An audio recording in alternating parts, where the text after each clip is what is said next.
Bien que la Réforme ait apporté des changements et des avancées majeures, la guerre de la Réforme n'était pas terminée, et certaines des anciennes formes, structures et idéologies s'étaient frayé un chemin dans l'Église d'Angleterre. Il y en avait certains au début des années 1600, connus sous le nom de puritains, qui plaidaient pour un changement plus important.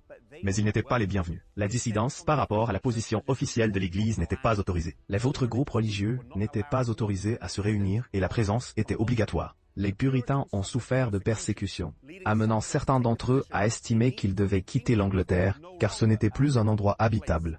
Certains ont d'abord cherché refuge en Hollande, et ensuite la perspective d'un nouveau départ en Amérique les a appelés. Le premier navire à quitter l'Angleterre et à naviguer vers l'Amérique était le Mayflower en 1620.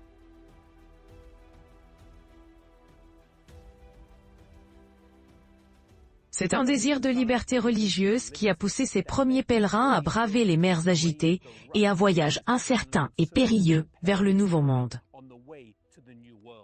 Atterrissant ici à Plymouth Rock, ces premiers puritains s'étaient unis par un vœu de marcher ensemble dans toutes les choses qui leur étaient révélées, ou d'être mis au courant.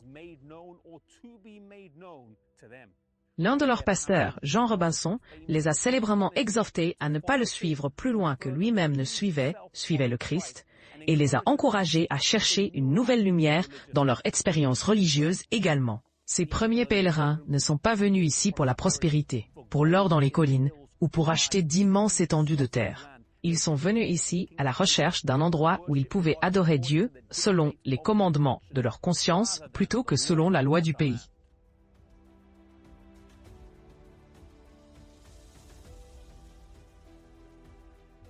Cependant, comme c'est souvent le cas, la liberté que nous désirons si désespérément pour nous-mêmes, nous ne sommes pas si pressés de la donner aux autres, lorsque nous sommes en position de pouvoir.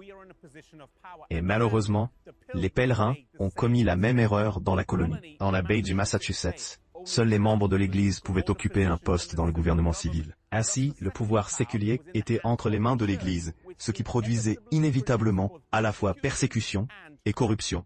C'est dans ce contexte que Roger Williams, un ministre d'Angleterre, a navigué jusqu'ici en Amérique, atterrissant à Boston en 1630.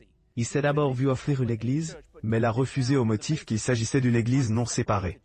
Il a ensuite passé brièvement du temps ici à Salem dans une église, et on pense qu'il a vécu dans la maison derrière moi. Mais ses opinions sur le roi et un pamphlet qu'il a écrit à ce sujet lui ont causé des ennuis avec les autorités.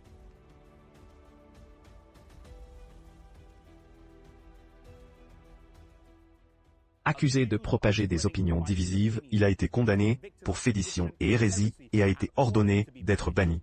Il est parti en janvier 1636 avant qu'il ne puisse l'arrêter, et a parcouru 55 miles à travers la neige profonde jusqu'à Raynham, Massachusetts, où il a été accueilli pendant 3 mois par la tribu locale des Wampanoag. Au printemps, Roger Williams et quelques autres sont partis et se sont rendus à Romford, Rhode Island, où ils ont acheté des terres mais ensuite ils ont voyagé encore plus loin, arrivant ici où il a rencontré le peuple Narragansett et a négocié des terres avec eux. Croyant que la providence divine les avait guidés, ils nommèrent la colonie Providence. C'est ici que fut posée la fondation pour le premier État moderne à reconnaître le droit à la liberté religieuse.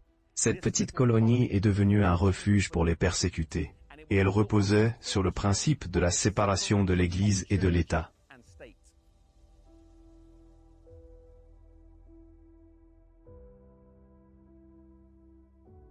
C'était la première fois que les principes que Jésus avait enseignés, en disant de rendre à César ce qui est à César, et à Dieu ce qui est à Dieu, étaient inscrits dans les lois d'un gouvernement local.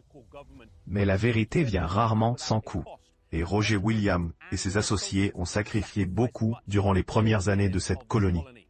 Ils n'étaient pas appréciés par les autres à proximité, mais ils étaient aimés par les tribus autochtones locales, car ils défendaient leur paix tout en luttant pour leur propre indépendance. Rhode Island était un État pionnier au cours de ses premières années, et d'autres copiaient par la suite ces principes de séparation de l'Église et de l'État.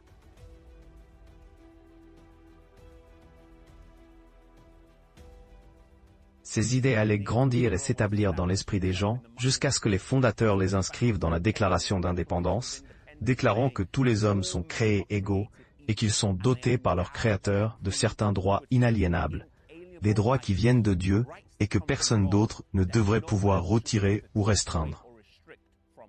L'un de ces droits est la liberté. Et les fondateurs inscriraient dans la Constitution que aucun test religieux ne serait jamais requis comme condition pour tout poste public ou confiance aux États-Unis, et que le Congrès ne devrait faire aucune loi concernant l'établissement de la religion ou interdisant l'exercice libre de celle-ci.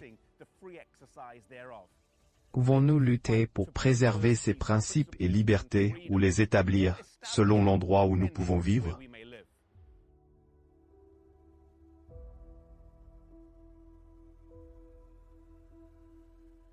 Ces premiers pionniers comprenaient clairement, par l'expérience, le principe que lorsque la religion est bonne, elle s'occupe d'elle-même, qu'elle n'a pas besoin du soutien du gouvernement civil et que les deux entités doivent rester séparées.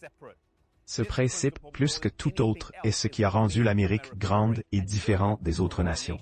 Un autre facteur directeur de Roger Williams et de John Robinson avant lui était que la vérité est progressive. Mais malheureusement, cela a été perdu de vue par leurs descendants. Et les églises protestantes d'Amérique, tout comme celles en Europe, n'ont pas réussi à avancer dans le travail de réforme. Bien que le cadre de la société ait été établi et en place, il y avait un besoin de renouveau parmi les églises. Puissions-nous chercher continuellement Dieu comme un homme assoiffé cherche de l'eau. Et puissions-nous nous souvenir que la vérité est progressive, et la manière dont Dieu nous guide l'est aussi. Elle est également progressive à un niveau personnel.